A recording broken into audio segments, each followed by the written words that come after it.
Child development from ages 9 to 12. So on this slide, we're going to talk a little bit about physical development of boys and the girls. As you can tell, the boys from 11 months all the way to up to age of 15 or 16, they're continuously developing. That's something that the girls will develop within the 9 to 13 years of age. Okay, so let's start with the boys. So testosterone and other hormones cause physical changes. Other sexual organs start growing and preparing for reproduction. The increase in height and weight. Hair grows in the pubic area, in the underarms, face, or the legs. The vocal cords change so the voice grows deeper. As you can tell, some of the kids have some squeaky voices as they hit that stage, and it's one of the funny developments that they go through. And also, they have some develop some acne. Their reproductive system starts working, and they can procreate. For the girls, okay, from the ages of 9 to 13, hair growth in underarms and pubic area. They have breast development. Ovaries grow larger and start producing hormones. Menstrual cycle begins. The hips widen. Height and weight increase due to changes in their body structure. Sweat glands become more active. Problems with acne may arise. Mood swings become more frequent due to hormone production. So on this slide, it's going to be really important for you to just understand how the teen brain is developing. And that is because it gives us an upper hand to understand them and to be a better parent for them, right? So I think it's something that's worth understanding a little bit more in depth. If you have some time, just learn more about that. I'll do my best to explain it. So the frontal lobe is a part of the brain that controls important cognitive skills in humans, such as emotional expression, problem solving, the memory, language, judgment, sexual behaviors. It is the control panel of the personality of our ability to communicate. So with all that I just shared, basically to condense this information is understanding the frontal lobe as a part of how we react to whatever happens to us. And they definitely have a lot of risk factors and challenges. One of them is peer pressure, probably at school, maybe from online, maybe from family. So there's pressure, peer pressure that comes from every angle. So you have to just be aware of that. They're also aware of their own bodies. They're constantly changing. They're going through puberty at this age. The body image and eating problems may begin to arise. The complex relationships. They start figuring out what they feel is just for them or what's not, what's a good or bad relationship. They face more academic challenges. There's a significant drop in self-esteem, and that is very important. So what about their cognitive abilities, right? It's one of those things that they begin to understand things in their own lens and their own perspective. So it's very important to listen to them and to hear them out, see what they say. So about cognitive development, begin to see the point of view of others more clearly. They have an increased attention span. Develop increasing capability of social conscious and for abstract thought, understanding complex issues. So they actually do understand a little better than what we would think they know at the time. So it'll be good just to be able to have a good conversation with them over what their perspectives are and to just see what they're thinking. Now let's talk about behavioral changes. I mean, have you started seeing them just yet? Or, when they turn 3, they're already a teenager. So by the time they're 8, they know everything already. It's like, it's very important just to know, about these changes. Some of them, they start to show some rebellious streaks. They focus on independence from parents, but often want adults' approval. They increase their responsibility, family job, babysitting. They really would love to have some kind of responsibility, some trust that they know there's a self-worth somewhere there. And begin to question family values and develop personal morals. They start really thinking about what they think is right for them, what's not right for them, what should they follow, what shouldn't they follow.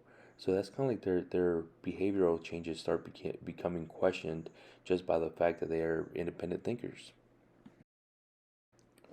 So here we're going to talk about self-awareness. This is where they start becoming more stronger and they understand themselves and their surroundings a little better. So then they start caring about what others think of them. Ask for help when they need it. They understand consequences, challenges with sense of self-values, self-exploration, culture, environment, clothing. They're also self-conscious and a little self-centered, which is not a bad thing. It's just one of those things that they need to be able to develop and find themselves on who they are and who they want to be like, or what they want to do, or what they want to be when they grow older, or how they want to be identified. So how can we help our children be successful, help them, through these stages in life? Well, one, you can start off with understanding that high self-esteem can defeat peer pressure. Also health, healthy meals, sleep, and exercise, sharpening that saw. Sleeping 7 to 8 hours, and also one of the biggest things is respecting their privacy.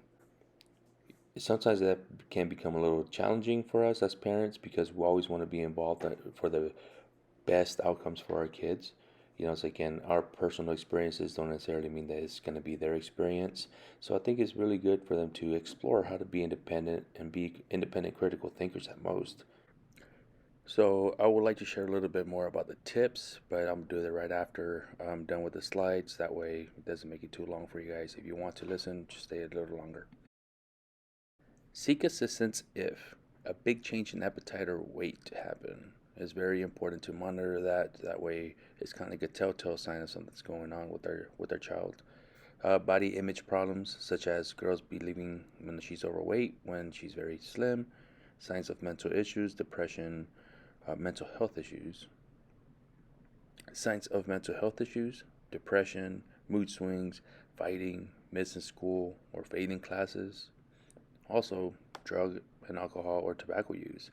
Even though our kids are very young, sometimes they get introduced to so many things from other peers, and it's very important just to kind of really monitor that. Yes, I understand that this developmental stage is from 9 to 12, but once it start reaching up to the teenage years, it's definitely going to be a lot of influence outside of home. Luckily, right now they are in the midst of this pandemic, but you know what? Um, you just never know.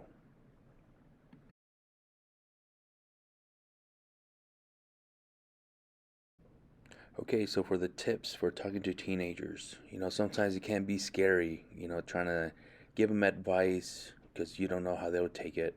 But I think even though you're right now, this training is more for like 9 to 12 years old. It's a good way to start kind of warming up to the idea that like your kid will be a teenager soon, and you'll have some challenging conversations.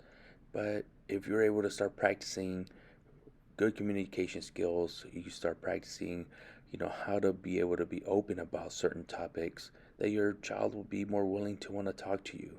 Even though sometimes we have our own biases, our own way of thinking, and what we feel is right and what's wrong, our children are still learning.